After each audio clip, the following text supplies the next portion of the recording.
The Galaxy S5 is slightly larger and thicker than its predecessor due in large part to that big display, and the phone is also about 15 grams heavier. But the S5 does move away from the glossy feel of the S4 as Samsung has opted for a soft touch material for the back. On the front, we do still have the same layout, but instead we have a change from the menu button of the S4 to a recent apps button for the S5. Now, one thing that the Galaxy S5 can definitely boast over the original S4 is its water and dust resistance. An IP67 certification helps it really stand the elements.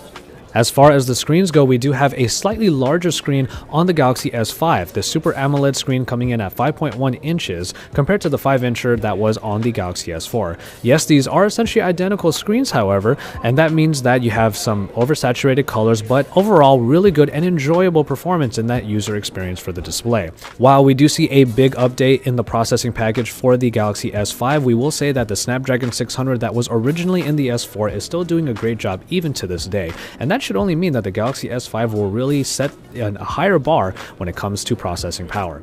But then when we move on to the hardware department, we will find that the Galaxy S5 does have a slightly larger battery, jumping from the 2600 mAh unit in the S4 to the 2800 mAh unit on the S5. What we will say, however, is that the Snapdragon 805 in theory should be more power frugal, and also Samsung added in quite a few options for power saving. When it comes to the new features, however, everything that came from the S4 does make it to the S5, and then you have the additions of the fingerprint scanner, which is a slide type, and also the heart rate monitor that's found on the back. When it comes to the cameras, we do see that the 13 megapixel unit on the Galaxy S4 is looking to be trumped by the 16 megapixel ISOCELL sensor that has been introduced in the Galaxy S5. This is a sensor that is supposed to take pictures with less noise and even in low light conditions produce a very nice picture. Now, the app on the S5 has also been redone from the S4, touting all of its settings. When you hit the settings button, everything comes up that you'll be able to tweak for good smartphone photography. And in the end, we do see that the S5 is looking to just be a better camera overall compared to the S4.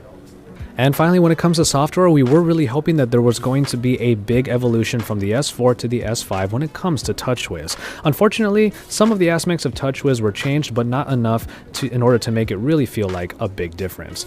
The inclusion of a recent apps button on the S5 does allow it to have a little bit more multitasking that is more easily accessible, as you can just jump in and out of apps very easily instead of having to hold the home button in the S4. And finally, the My Magazine UI has been brought to the front and is now a second screen all the way on the left, much like a Google Now in stock Android. So it does change a few of the aspects, but in the end, TouchWiz still pretty much looks like TouchWiz. So if you were expecting a big change between the S4 and S5, you probably didn't get it here.